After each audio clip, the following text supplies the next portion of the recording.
Hey, good morning, mediums. Welcome to another episode of Live here on Keystroke Medium. It's season 2, episode 64. I am Josh Hayes here as always with my co-host Scott Moon, and today two science fiction juggernauts of authors, Chris Kennedy and Mark Wandrey, join the show. They are the creative geniuses behind the Four Horsemen universe, the novels Winged Hussars, Asbrand Solutions, Cartwright, Cavaliers, and the Golden Horde, a fistful of credits anthology, and much more. They have been publishing and writing since 2002 and 2013, respectively. And today they join us to talk about their writing journey. Chris, Mark, welcome to the show. Hey, thanks for having us. I should say welcome back because both of you have been on the show individually. We couldn't stay away. It's too awesome. It is. It's like a bunch of free, fresh Krispy Kreme donuts in the morning. Wild Flatars couldn't. Says the policeman. Right. Yeah. Right. Yeah. Yes. Thanks for bringing up donuts in the first 5 minutes. I like donuts because I know the difference between right and wrong, and donuts are all right. Nice. I stole that joke. Thank you. Yes. Well, it was great having you guys on the show individually before, and since then, we've kind of seen an explosion of the Four Horsemen universe come on scene, and the books and short story anthologies are becoming wildly popular.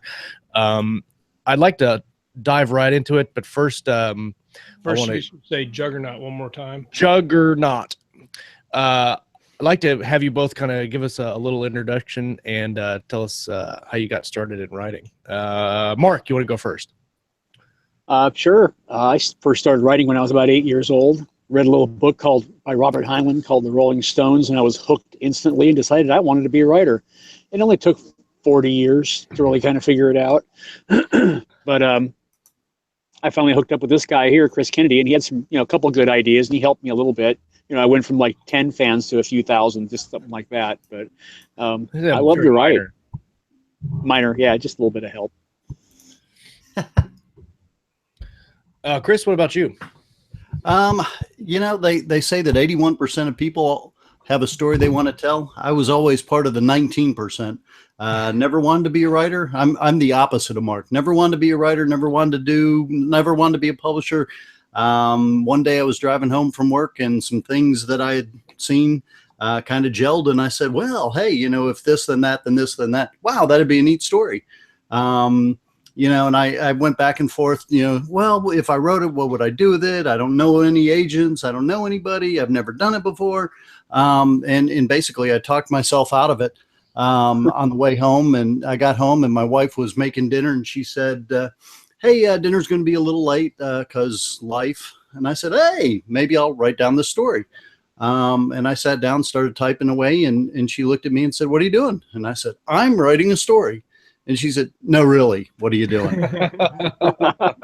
Because it was that outside of anything I'd ever done. So, it just kind of happened one day. Yeah, that's the response you always want when you say you're going to do something. That's the response you always want. No, really, what did you do? Come on. And I said, no, I'm serious. I'm writing a story. And she said, it wasn't funny the first time. All right. Well, I'll be over here. You can come look. I promise. Yeah, we are really different because my wife tells me when I don't write, I'm a miserable SOB. So she encourages me to write as much as possible. Well, it's always funny because I think most people have that, their friends or spouses have that immediate reaction of like, oh, I'm writing a book. And you're like, oh, okay, you're writing a book. Good job. Yeah, good luck with that. Writing his book. Yeah. It's my memoirs.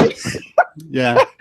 Well, it's funny because then, now you have the validation of saying, yeah, I did all this. And they're like, oh, wow. It's funny. My wife and I were standing on the driveway the other day talking to a neighbor, and my wife actually brought it up before I did, saying that he had to go write. And the neighbor was like, what? My wife went on about, oh, he did this and did this. Well, because now I have all these things going on, and it's actually kind of validating now. And so it's nice to go from, oh, he's just going to write. Yeah. The first time I got a check, I held it up to my wife and I said, hey, look, I'm gonna go pay my son's first college tuition payment. He had just gone off to college. And she said, well, where did we get that from? And I said, well, that's the first royalty payment from my story. And she said, what are you doing? And I said, what do you mean? She said, you shouldn't be talking to me. You should be writing. Put to work. That was the validation. There you I go. remember my first royalty payment. I think I got a double cheeseburger and a shake. Yep. Yeah, Oh, your yeah. last one you could do a little bit more with. The last one's a little better. Yeah. Yeah. Couple cheeseburgers for everybody on me. On me. I'll buy you a McDonald's and I'll buy you a McDonald's. Oh no, not quite up to international Lord of Hate money yet, but we're trying to get there. There you go. So, you guys have been writing for a while, and then here in 2015, you kind of joined forces and went forward with this Four Horsemen universe. What do you guys want to tackle? How that started, and what made you guys think, hey, we can do this together? Fire away, Chris. Okay. Well, in 2015 at in conjunction, Mark approached me and said, "Hey, I've got this great idea for a universe. I want to do this. I want to do that. Love to work with you. I think we could do good things with it." And I at the time I was deep in the middle of one of my trilogies, and I said, "Hey, sounds great. I can't do it right now, but maybe if you're still looking in a little time, we can work something out." Flash forward about a year, I had put several things to bed and had a little bit more free time, and I happened to see him again at In Conjunction. I said, "Hey, remember last year you were talking about this project, and it would be good to work together. Well, I've kind of cleared some room, and I'd be interested in doing it now." And he said, "Oh, well, I've kind of gone forward, and I almost have the first book done." And I said, "Well, we should talk about this." So, like all good book deals, we went to the bar and sat down, and his wife, Joy, was there, so she can corroborate this is not a made up story. And we talked about it for about an hour. And at the end of it, we said, "Okay, let's go forward with this. We got a deal." That's very cool. It's always important to have witnesses Yeah. It is. I know, right? and designated drivers in some instances, I'm sure. Well, we actually got so excited while we were sitting there talking about it. We did Mark would say, "Well, what about this?" And I go, "Oh yeah, that's really cool." "And what about that?" "Oh yeah, that's really cool." And we went back and forth and back and forth and back and forth. I don't even know if we finished our first beer. I mean, we were just so excited about the project, and working together and getting things done that that kind of became the whole basis of everything we were doing. It is the nexus of it. I'd created the one mercenary unit, and I think Chris said something like, "Hey, what if there's more?" And I'm looking at him thinking, I think we might have a whole idea here. And so you took that and then kind of went forward, and what we've seen in a lot of collaborative fiction groups is single novel writing between two people, and you guys kind of switched that a little bit and we're going to do a series, but we're each going to write a couple of books in the series. So they're almost standalone books, but then they follow along in a single timeline. And then you guys took it forward a little bit more and did the anthology. So I kind of want to talk about the novel aspect of it and how you guys decided, okay, we're gonna each write a series of novels in the universe, and they're gonna line out. We're gonna release them consecutively. How did you guys come to that decision instead of just collaborating on one book together? Mark, Mainly because yeah, sure. I think because I already pretty much finished the first book, and I didn't want to rewrite it, and he didn't want to rewrite it, and we thought, well, since we've never directly collaborated together, we weren't sure how well we would coexist. It was a brand new idea, so I said, well, let me finish this one, and why don't you write the second one? If we're going to do these Four Horsemen, which I'd already kind of conceived of, but I hadn't actually thought about writing about the other ones. It was still too early in the process, and Chris said, sure, I'll take the second one since you're leading off, and we'll go from there. And to my knowledge, I've talked to a few people who are pretty well read, and they said nobody's really ever done this successfully like we're doing.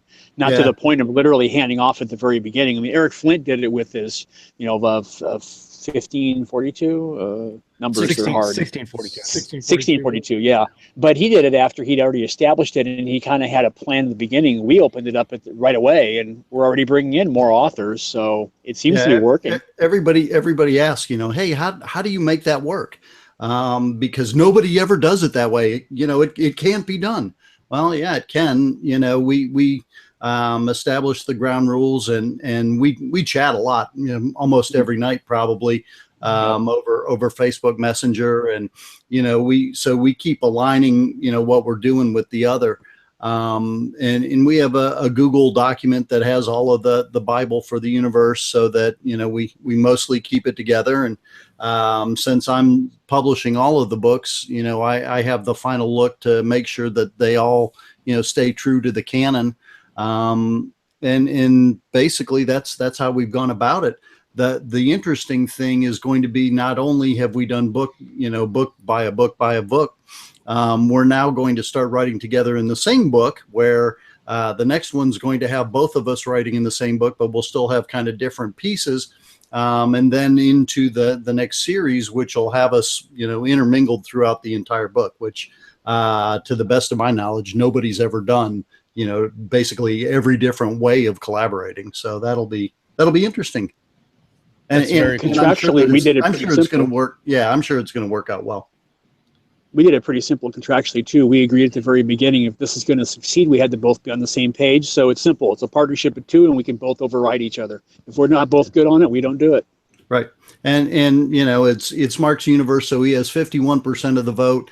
You know, as far as certain different things go. You know, he owns the universe, I own the publishing, so I've got 51% of some of the publishing aspects. Right. And he's got, you know, the universe, and you know, we've never had it work out bad on anything, because, you know, we knew that was going to be the ground rules going in. And so there might have been some things I wanted to do that Mark just no damn antimatter. So we just, you know, we went with that, and it's all good. Well, they say that writing successfully is 50% creativity, 50% hard work, and 50% luck. So it's like 150% of. Yeah, I'd buy that. Yeah, and that's my math right there. Yeah, not only that, but I think we did a lot of things right as we set up the universe and the marketing. And you know, we had a couple people that were both doing pretty well on their own. So tying together, you know, their fan base, their mailing list made a lot of sense, and I think really kind of gave us the critical mass to really, you know, have things explode a bit. We both brought pieces of the pie too. I mean, Chris is an incredible editor, and he's a great publisher and knows how to make this all work and how to get people's attention. My main strength is world building and telling a good story. So you put all those pieces together, and, you know, together we make a great author. Yeah, absolutely. I think most of the people, at least that are watching live, probably know quite a bit about the Four Horsemen universe. But do you want to talk about the Four Horsemen kind of concept just briefly, to make sure people who view it understand that? Because I find that very fascinating. They all have kind of a unique set of backstory that's interesting. Mm-hmm. Chris, go ahead. No, this is yours. This is yours. This is you, baby.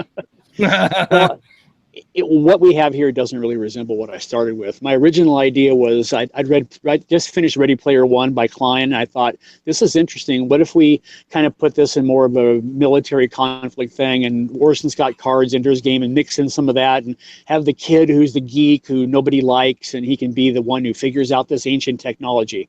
And that's why I started writing, and realized it wasn't the same story that I just thought of, and it was coming in a completely different direction. So I kept the geek and the kid who couldn't do anything right. He's actually kind of a fat kid's what he is. If you ever read Cartwrights, I don't know where that idea came from. It just completely out of the back of my head. And I spitballed with it. I thought, okay, so here's what's going on, and I created the universe and I had the details. And what I ended up with was this mercenary unit that's fighting 100 years in the future from Earth, and all Earth has to offer to the Galactic Union is mercenaries. We don't have any rich resources, we don't have any technology, but there are only 37 races in the galaxy who actually fight, who are willing to fight for a living. And we become that last 38th or 37th, Chris? 37th. Yeah, we're the 37th, right. So then we went back on backstory. Keeping the canon. Exactly. And I'm pretty sure when we talked about it at that dinner, that when we were over the beers, and we came up with the idea that these 4 units were the ones who originally survived that first battle, and we hashed that out, that 100 years ago after first contact, 100 mercenary units went out to the stars to fight. And not realizing what they were in for, only 4 of them came back alive. The rest were completely wiped out. And because when they came back, each unit in their logos and designs had horses as part of their theme, the press got a hold of it and said, or Jim Cartwright Sr. did, we haven't actually decided how it happened, really. But they became known as the Four Horsemen. Yeah, probably. He's the ego. What can you say? He's the Master ego. brander. He is. He's the master brander, and he helped drive it. And what we're writing right now, the next book probably in the mainline is going to be out. It's called Four Horsemen Alpha Contracts. It's the story of the four horsemen in those first contracts. How did they succeed? How did they come back alive? I think, and that was something that the readers wanted. They said we want to know more overall about how this happened. So hey, the readers have spoken, so we want to deliver that, and then we'll jump into the next series, which I've taken some flack here recently about leaving it on a cliffhanger. I don't know that it's a cliffhanger. The bad guys won. There they are. So now what do you do? So you've got the 3 3/4. You got the 3 1/4 horsemen. So there's only about 2 Asbrand Solutions people left alive. Yeah, they got more than that. They've had a little bit of time to rebuild, and they had an awful lot of money that they got from their last contract since that they stole. You mean? No, they didn't steal. The people violated the contract, therefore they were due reparations, and they just chose to take the reparations in red diamonds, which are pretty valuable. Next to what is it? F11 and maple syrup. Maple syrup. That's a maple story syrup. meeting between you And guys. Coca-Cola. Coming up with the Coca-Cola is pretty pricey, as I understand from. Well, for backstory, also you're talking about one of the things is this is a very libertarian universe. So in the galaxy, there's not much that's valued. So that's kind of how you end up in this situation where you can get these contracts to these mercenary units. And Chris makes a point at one time, and I've rolled with it, that the contracts are often like 2 inches thick. There's just thousands of little contractual details in it. So it's all in the nuances. So if you write the contract right, you can really come out winners, even though you've been completely slaughtered. And Asbrand just got their butts kicked, but they literally dropped into a bucket of poop and came out smelling like roses. Which happens. Yeah, absolutely. And you never know what's going to be that one thing that's going to pull it back out again. That one guy or gal that makes the right decision at the right place at the right time that brings it back. Battles hinge on just one person a lot of times, and doing the right thing, and voila, snatching victory from the jaws of defeat. And we'll hint this to our readers: always read the anthologies if you get a chance, because we're seeding the later stories with little bits and details throughout these anthologies as well. So if you're wondering where, or in the other books as well, for that matter. So if you're wondering where Asbrand Solutions helps recruit, if you'd read Winged Hussars carefully, you might find a clue in there. Yeah. I love that you said that, because that's a huge segue into the short stories, which was a great. I don't think I could have done it any better, because you talked about the novels, but then you also have these great short stories. So what was the thought behind creating these anthologies and bringing all these other authors into work? Well, that one kind of happened, I think, at LibertyCon last year, a year ago. And, we were talking about the Four Horsemen and doing this, and we were writing that, and, it's going to be great. It's going to be wonderful. And somebody that was there said, well, hey, I'd like to write a story there. Would you be open to that? And somebody else that was standing around said, yeah, me too. And yeah, me three. And all of a sudden we had a bunch of folks that wanted to write stories in the universe. And we said, well, okay. It works great for us in that, we get some exposure to some other people we might not have. And it also works well for them because it gets, them in front of, the group of people, readers we had that really seemed to like it. So, if you throw in a good story for that, maybe people will come check out, you as an author as well. So it worked. It was a win-win sort of thing. And all of a sudden we had, more people than what I could put into the first anthology. And Bart just kept talking about it with more people, and more people kept signing up. And I was like, holy crap, I guess we should do a second. Shut up about it, Mark. Stop, Mark. That's enough. We talk to each other a lot, but we don't talk every minute. So it's like I'd find 2 people, he'd find 2 people, and I'd come back and say, "Hey, I just found 3 more guys." He says, "Well, I have 3 more too." And we're like, okay, "Crap, yeah, we have maybe 15 authors." Yeah, I may have done that. I'll see your 3 and raise you 2 more. Yeah, so that's how we ended up with the fistful of credits turning into for a few credits more. And now on into The Good, the Bad, and the Merc, which just had the submission deadline here this past weekend. So that'll be out here shortly as well. How did you get David Weber involved? Ah, Because we all like to talk about David Weber. Which I might add that he still holds the record for the longest KSM show ever at almost 2 hours. Why does why that am I not not surprise surprised? you? Yeah. You got to talk to him before. That kind of came about. The only reason he has the record, by the way, is because you haven't had Ringo on yet. That's Oh, true. can't wait. Well, I've done a bunch of the Honor Cons convention that basically celebrates the Honorverse. I'm a member of the Manicoran Navy, which is the fan group for David Weber. And I had met him a number of times, and good friends not only with him but his wife, who is probably one of the top 2 or 3 people I know. I'll put my wife ahead just because, my wife's awesome. Reasons. Good call. Yeah, Good because call. reasons. But then And she's listening, right? no, she's actually recovering from the day and a half plane flight. Oh God, yeah. But and I said, just asked David and said, hey, would you be interested in writing a story for it? Obviously hoping to get, some big names into it. And he said, no, sorry, he couldn't. He'd had some health issues, and I said, well, would you consider writing the foreword to it? And he said that I can do. And it basically, was because I had, a relationship with him, and, he wanted to help out because he's a great guy. Yeah. Not only his wife, but David himself is a great guy. I mean, somebody that would come on the show and hang out for 2 hours. Right. He's a very giving guy. He's a great guy. And so he hooked us up. Yeah, when we had him on the show and we were talking about that, and then I think we were talking to him after, and such a genuine guy, and you could tell they're just very excited about what he does. Without a doubt, one of the best guys. I every time I'm around him, I want to be a better person. That's the kind of influence he has. Yeah, He's amazing.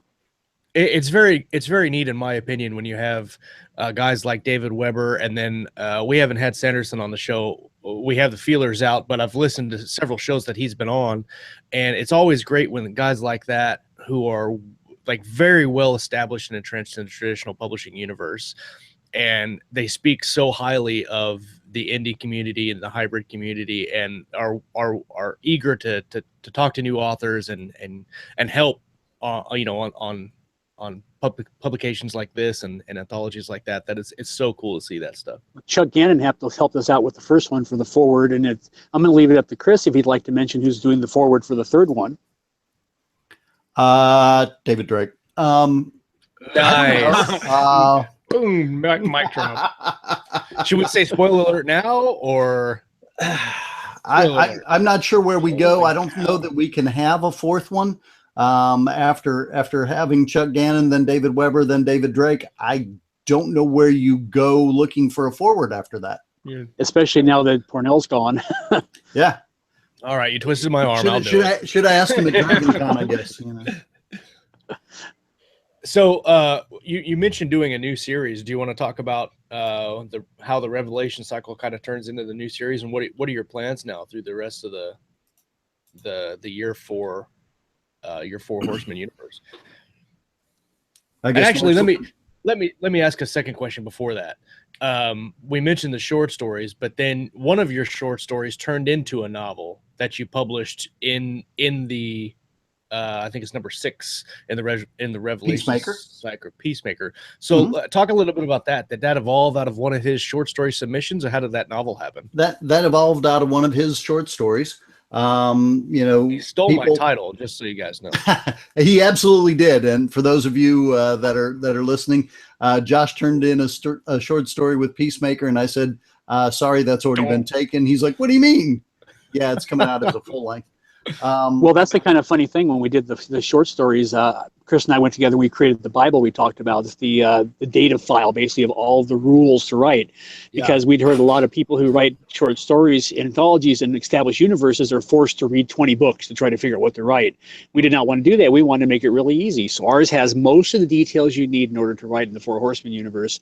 And I kind of threw in there it's a good opportunity for me to flesh out the universe and world building. I threw in the peacemakers, which are kind of like law enforcement, although not law so much. It's really kind of a nuance. They create peace. They're not law enforcers. They're a little like Judge Dredd with the Old West marshals, but with the rule of authority over law. Anyway, and I thought, well, I'll keep it in there. And like 4 people expressed interest in writing stories in it.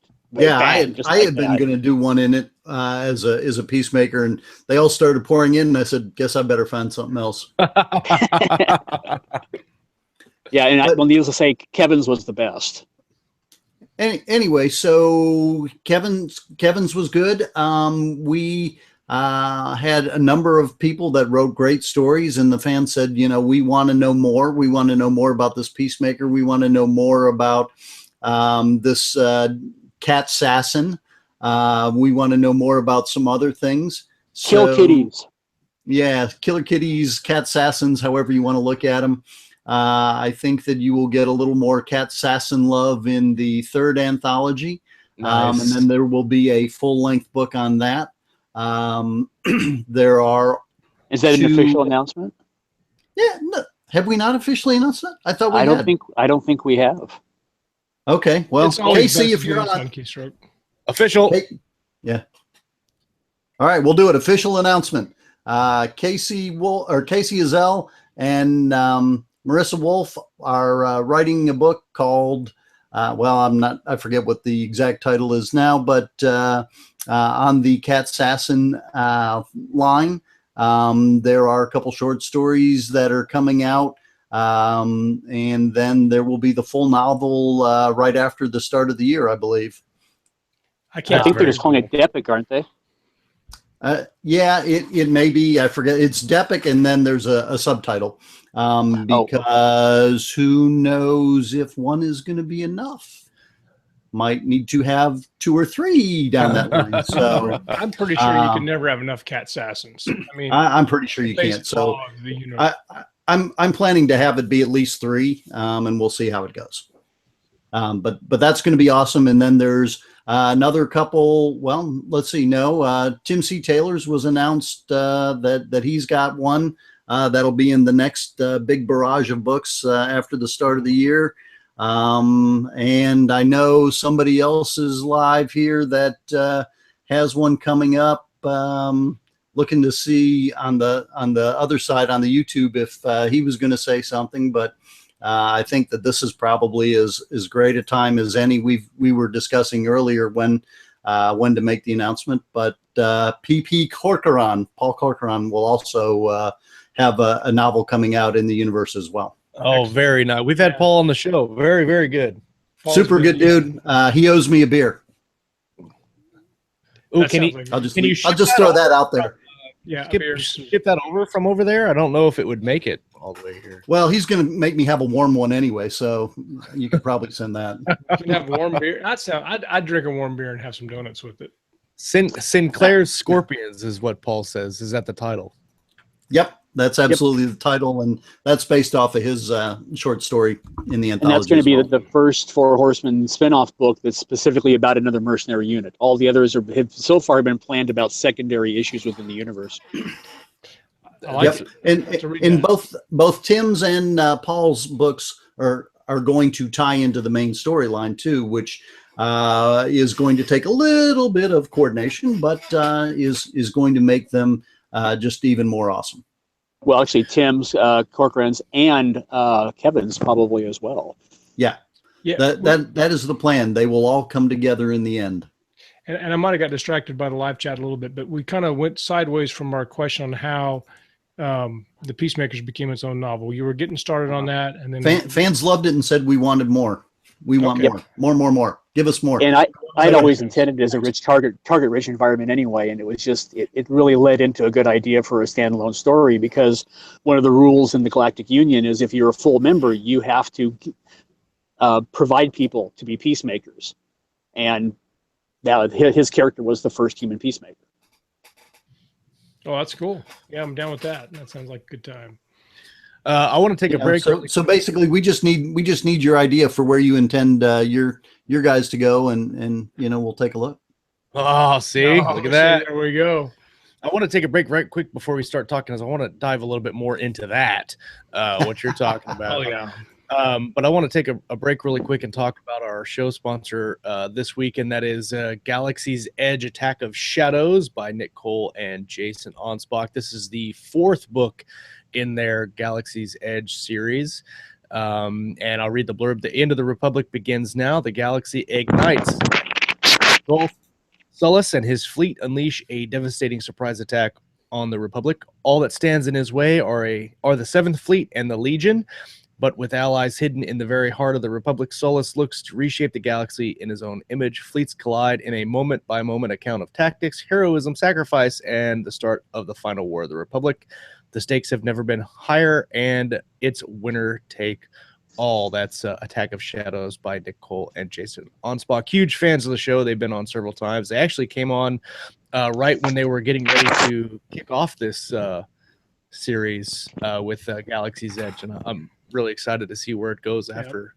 And cool. that's awesome book cover, by the way. I know it's not a manly overlay.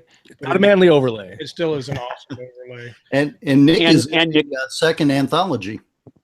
Yes, absolutely. He is in for a few credits more as along with you, Scott, and me, and T. Taylor, and Terry Mixon, and J.R. Hanley, who's in the live chat. Hey, J.R., what's up, buddy? J.R. Oh, fantastic. J.R. who had a toilet dropped on his head.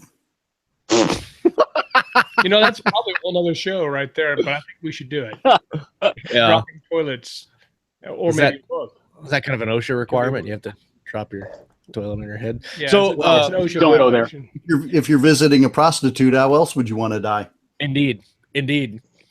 So I'm curious on the on now moving forward with these anthologies and these books. Obviously, you're looking to make a bigger thing out of the Four Horsemen universe and bringing other authors in. So what are the for your anthology? You don't know if you're going to do any more, but if you do anthologies, or even with people that may want to write novels in your universe, what are you guys looking for,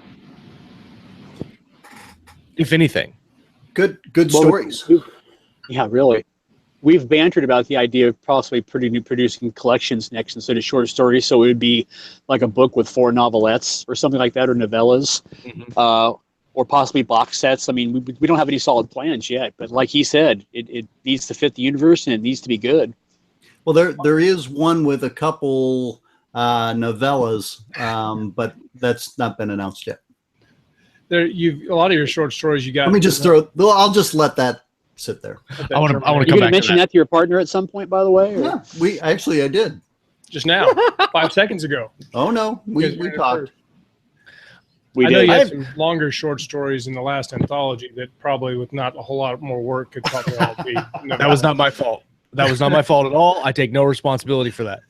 And I'd like to thank you for exceeding my word count. You're very welcome. Hey, I want to let you know that I cut like 3,000 words out, and I'll tell you, I was looking at every and that and every word going cut. Trim in the fat. I've already got one this time that is over the 10K limit, and Mark hasn't sent me his yet. So yes. I sent mine in, and I heard you guys chastising each other on Facebook about the length of the story, and nobody had mentioned how long mine was at the time, and I was just like, well, when I was finishing up Wing to SARS, I was telling Chris I think it's going to come in at about 110, and he was all ecstatic. And then I finished the first draft, and it was 139. He was like, "Good times." Yeah, it's more of a guideline than a strict set of rules. Really, exactly. 10,000 is much more of an arbitrary number. 10,000. I mean, see, I know, this right? bald spot? See this bald spot right here? It's for me going. Hey, you get more reads on KU with more words. So bingo, more value for your buck. That's what I like. Well, what is it, Chris? You said the final for a few credits more was. You said you ended up fluffing it to about 140,000 words. I think it ended up being 153. I think. that wasn't fluffing. That was with, Casey Azell turned in something right at the end that was a great lead-in for a story that she and Mark are going to write together, and it was just too stinking good not to put in there. Oh, I'd Chris, is already that another said- announcement? I had already said, no, I am not going to do this. And then she turned that in, and I was like, okay. Okay. Yeah. This is how I picture if you guys were in an office together, I would picture Chris as the guy that walks around with a coffee cup going, yeah, we're gonna have to do this. And then Mark's sitting there going, oh, but I can do this too, we're I can gonna do this. have to cut that word count down. Yeah. Well, the thing is, when she first sent it to me, I was just like, wow. And I sat there and I had to read it again, and I went, wow. And I laughed, I cried. I didn't know what to do with it, but I was so excited. I loved it. You know, it was everything that was going to be so awesome. And I sent it to Mark, and he's like, no, I don't like it. Because he'd been planning on doing something similar, and Similar. I was going to do exactly the same thing. and this kind of undercut him a little, and he's like, no, I hate it. And I was like, how can you hate it, man? It's awesome. I love it. It's actually pretty funny. He was being a whiny bitch. Wait a minute, who was the whiny bitch first? True. Well, maybe I was. True. Okay, but and then when he kind of came around to it, then I was all whiny bitch because he'd poo-pooed my great idea, and he and Casey were doing stuff behind the scenes, and they agreed to write it together, and they're like, hey, we've got this great idea, and I was like, shut up, I don't want to know. It's kind of funny, like working behind his back. I hate like, you hey, both. Hey, if we could do this, then we could come up with them. And I'm like, ha. See, we should have a reality show. And I think that I've always thought we should have a writer's reality show, although not 80% of it would be people typing. Oh, that would have been. I tell you that 2 hours there would have made great reality TV because he was pissed, then I was pissed, then everybody ended up happy, and I was still kind of going, yeah, I hate how that worked out. That's not fair. But when he got upset, I got a hold of Casey on chat, and we talk a lot, Casey and I, and we started talking about it, and I said, and I finally admitted to her, I said, I felt kind of stymied because, it was a universe I created, and I've been doing this by myself for years, and now all of a sudden I have a partner and other people, and you get this proprietary, possessive feeling. This is my universe. I wanted to do that, and I realized I needed to let this go. And she talked about it, and I said, well, why don't we just do this together? Because I've got a few ideas, and you've got great ideas, and we said, well, you know what, we'll do it. So the novel's tentatively titled Weaver, and if you like the Tortantulas, you'll like this book. It'll be fascinating. If you haven't read it for a few credits more, you should. It'll knock you out. Casey is amazing, and that's going to be just incredible. You put By Casey far the and Mark most together, reviews. it's a win-win. They want to write 200,000 words on the first book. I'll take it. By far the most comments we've gotten on the first anthology was from the Cat Sasson story. It was there have been people who've written up an article just about that story because her point of view was so beautifully done. So, and when she wrote that little snippet for this next story he's talking about in a few credits more, it was transcendent. It was amazing, absolutely amazing. Yeah, so I'm looking forward to working with her. I'm looking forward to the two of them working together and just sitting on the outside going, give it to me now, give it to me now, give it to me now. It's like the Emperor sitting back going, yes. Yeah, that is exactly what I did. But it's so what's this awesome. collection of novels that you mentioned? Or novellas? What's I that? always say it back. He mentioned earlier a collection of novellas, and then he was like, shh, don't talking about it. That's an idea we've kind of kicked around. Some people have said, well, hey, not really a big fan of short stories per se, but how about if I wrote something a little bit longer? And I've had a bunch of people, say, well, what about, say, I don't know, 25,000, 40,000. And that would be a way to do that. Don't know that it's hard to publish something of that length, but you throw 4 or 5 of them together. Hey, you got something that's pretty cool. Yeah. Well, I mean, even anthologies as well. You hear everybody says, don't do anthologies. They don't sell. You never do anything. Well, we can mention that our first 2 anthologies have been in the top 5 or top 7 of anthologies since they were released and continue to stay there. Yeah, there have been a lot that came and went in that time. That Fistful of Credits has been sitting up there, and I think it's really a tribute to the strength of the authors and the universe. that everyone, is still buying it, still liking it. I think it helps that a lot of the stories tie into the universe. So, and the audiobook just came out. Yeah, it provides some additional background to some of the things. I know Dan Walker was on a little bit ago.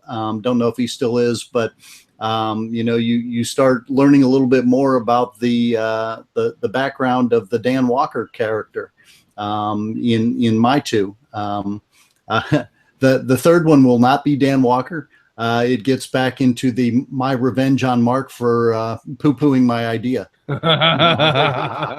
Written words are always the best way to get back. We have a couple of questions here, and I lost my train of thought there.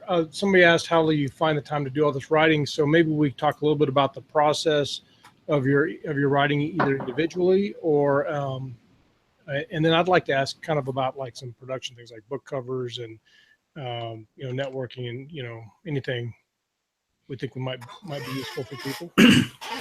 So let's start with process. You first, Naval Aviator. Okay.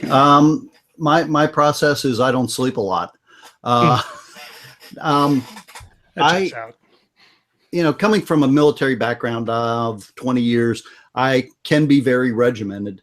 And that's the one thing that I think I have going for me that helps the most is, when I sit down to write, I write, and then, I'm able to block out times and do the things that I need to in and around it.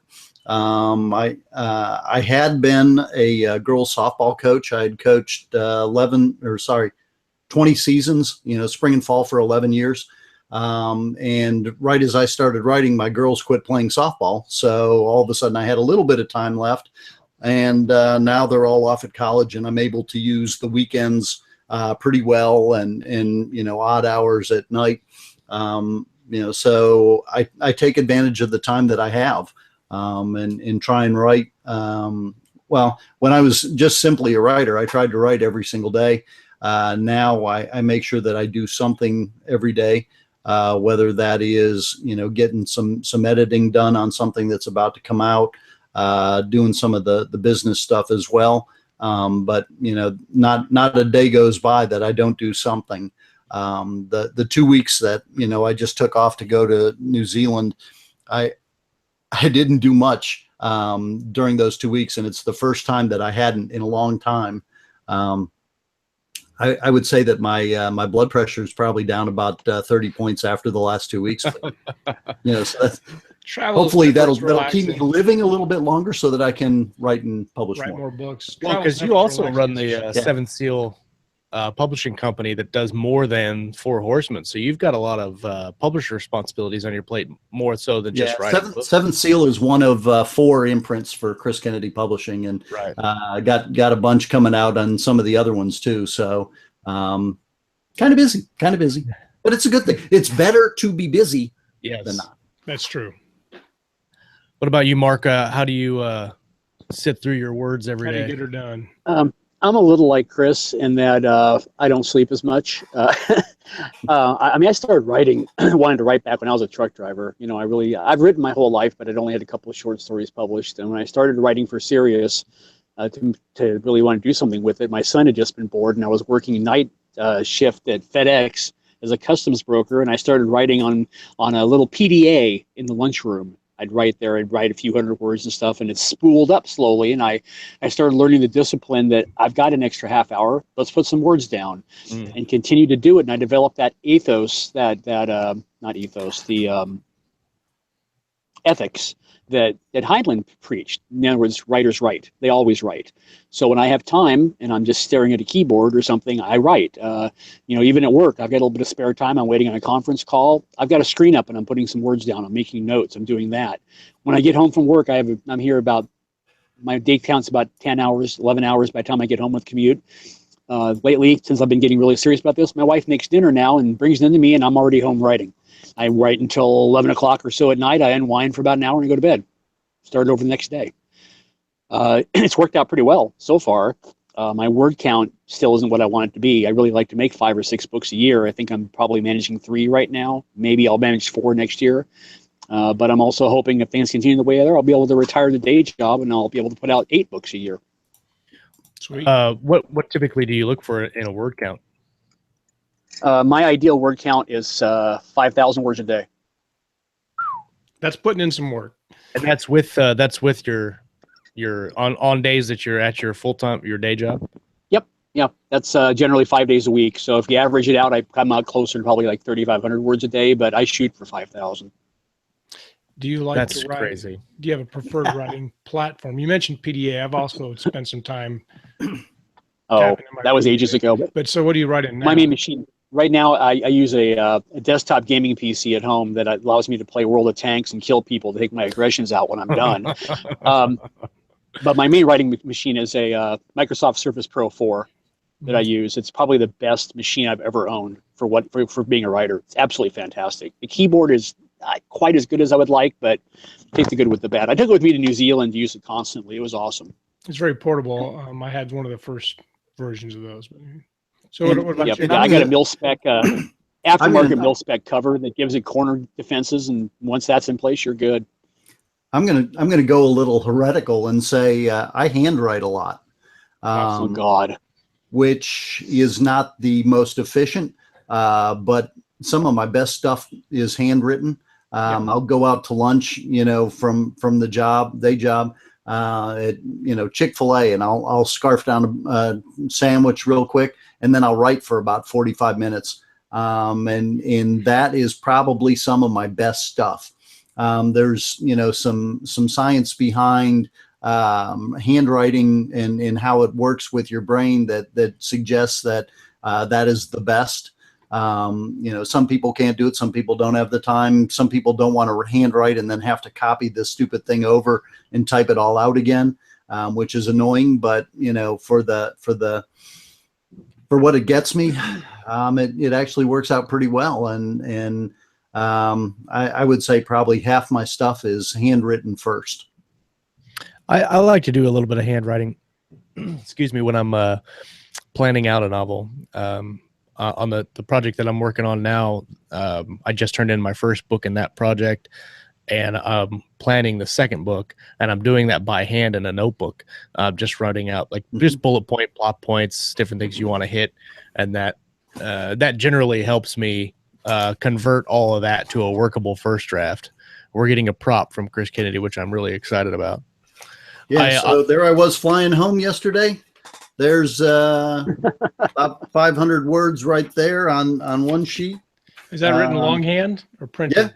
Yeah. Written longhand. Somebody take a screenshot of that. Others attacked. Whole books ruined. Spoiler right there. We know. Yeah. I've heard that before. You may have caught the word Zeke there. Zeke. Very important. Yeah, he stole my character. I don't want to talk about it.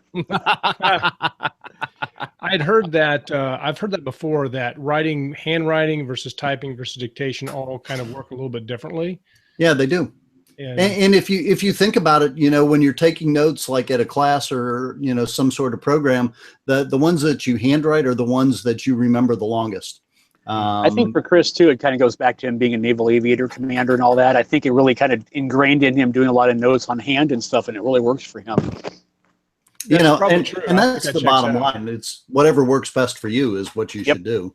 I mean, David Weber does it all through Dragon software now, doesn't he? He does it by talking. Yep. He does a bunch of dictation. I think did he have a wrist surgery or something that got him kind of kicked into that? Yep. And but it works for him.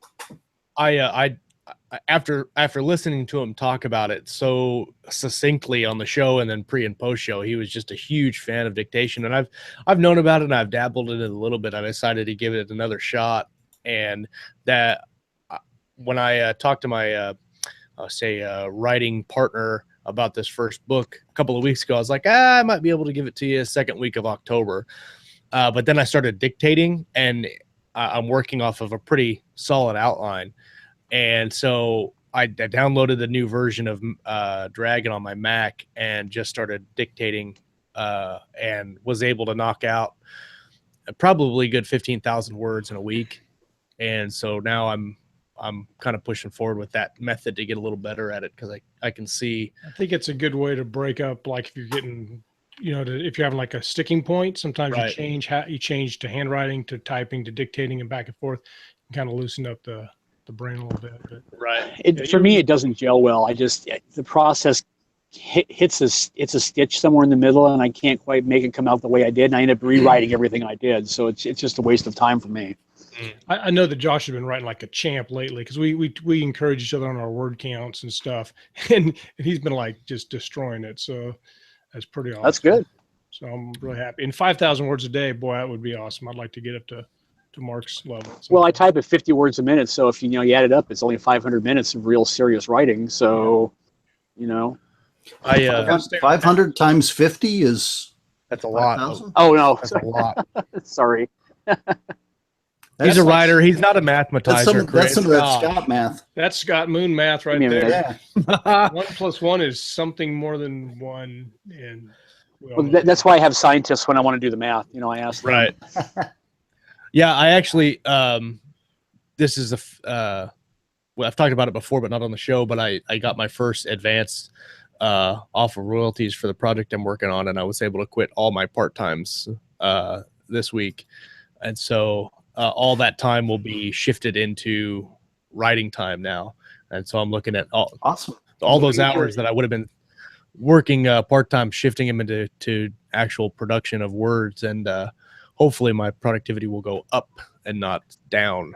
My wife has told me that I am going to quit the day job, and she has given me a date. So we'll see. Oh, that's sweet. Oh, I interesting. I like your wife more and more every time you tell one of these stories. She's That's awesome. pretty awesome.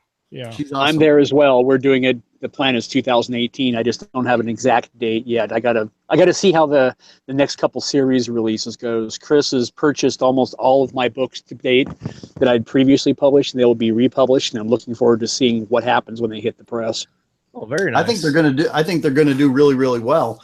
It's especially if they get tied in a little bit more, same time frame as the next couple Four Horsemen ones, because I've seen a bulge in my backlist. Once they read all of the Four Horsemen stuff, people said, hey, maybe I'll check out some of the other things, and certainly it helps to have great folks like JR reviewing them periodically.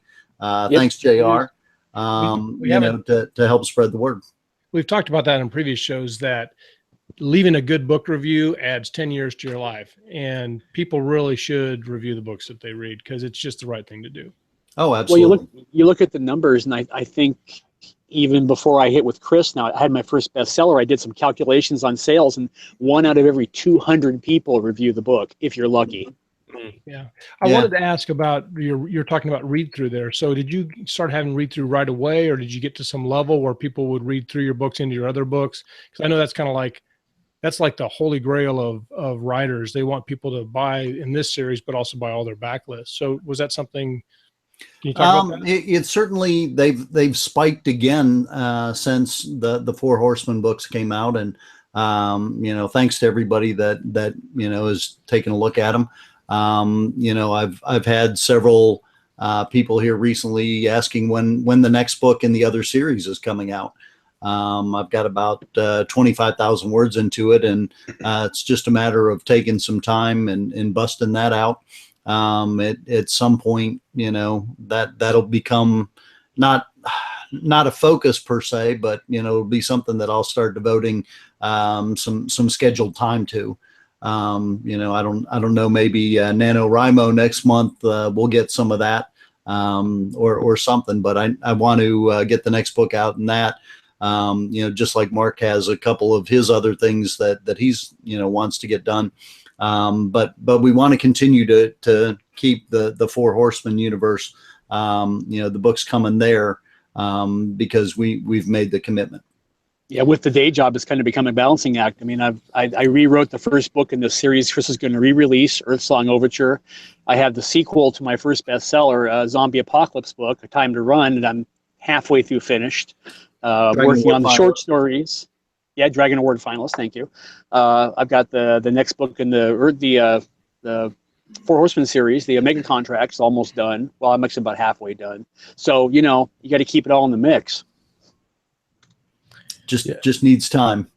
Time, time is it's like an evil alien demon just sitting on your shoulder laughing at you. It gets you every time. Although I was going to say that with 5,000 words a day, it kind of makes NaNoWriMo like I want to know if he's getting 5,000 a day. Why am I not getting my stuff? Oh, you dimed yourself You got to pay out. the piper now, buddy. I said target.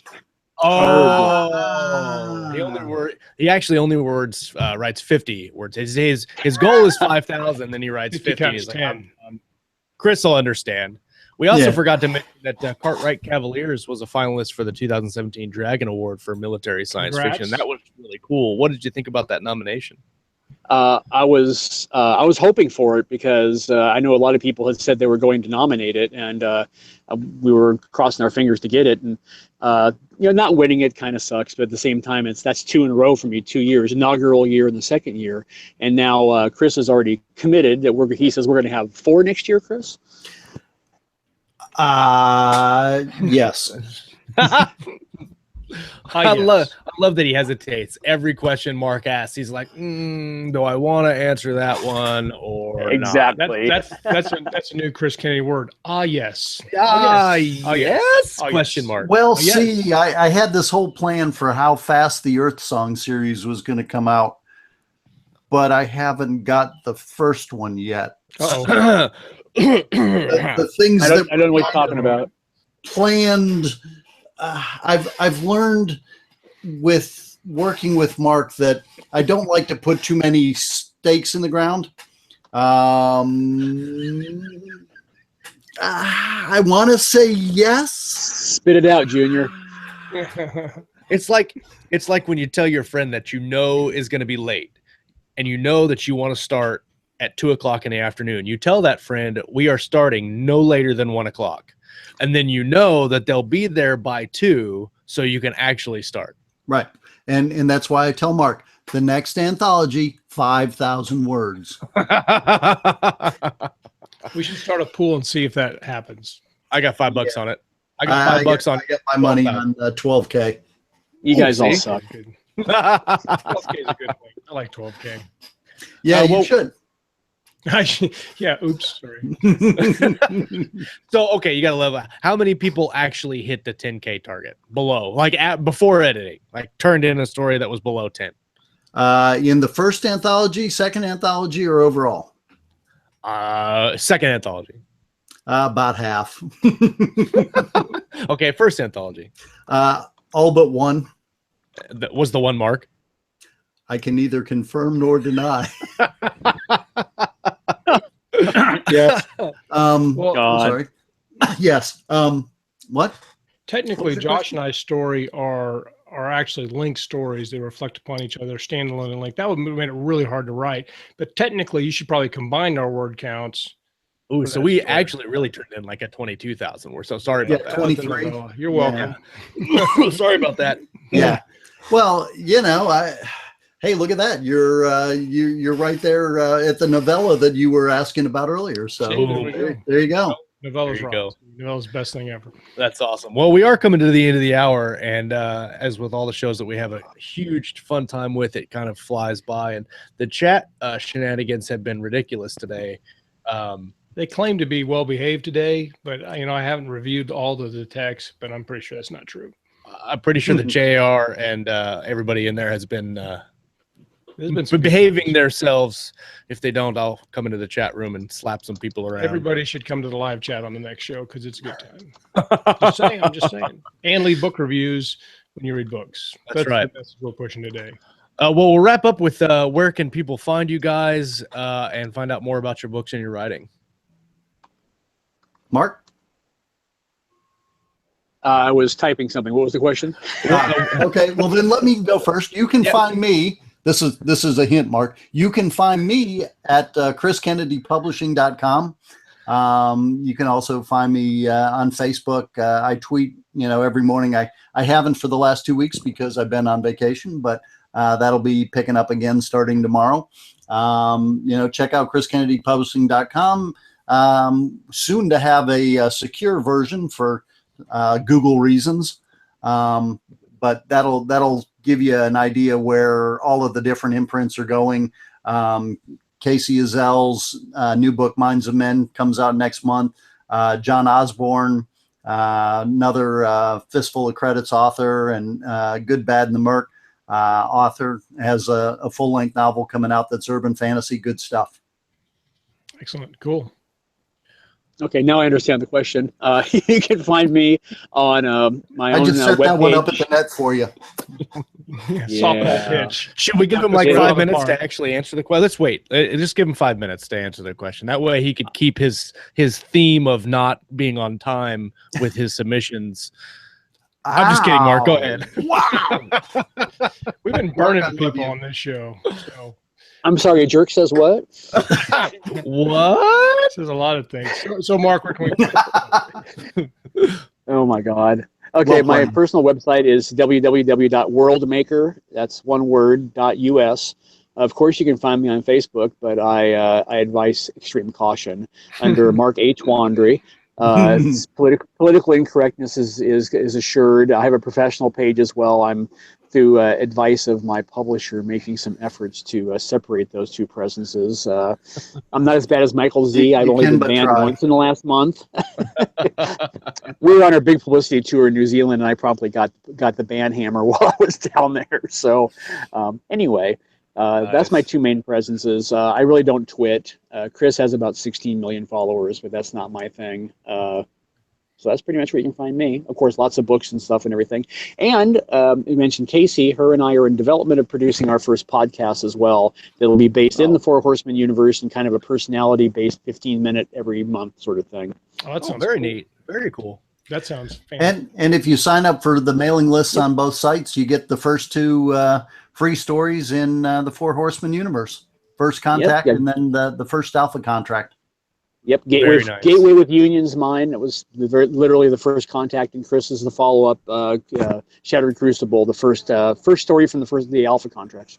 Yep. So we did have one last question before we let you guys go, and we talked about it a little bit on the show. But if somebody wanted to submit to you guys for either the Four Horsemen or just maybe they have a story that they'd like to submit to you, Chris, where do you suggest they go to submit that?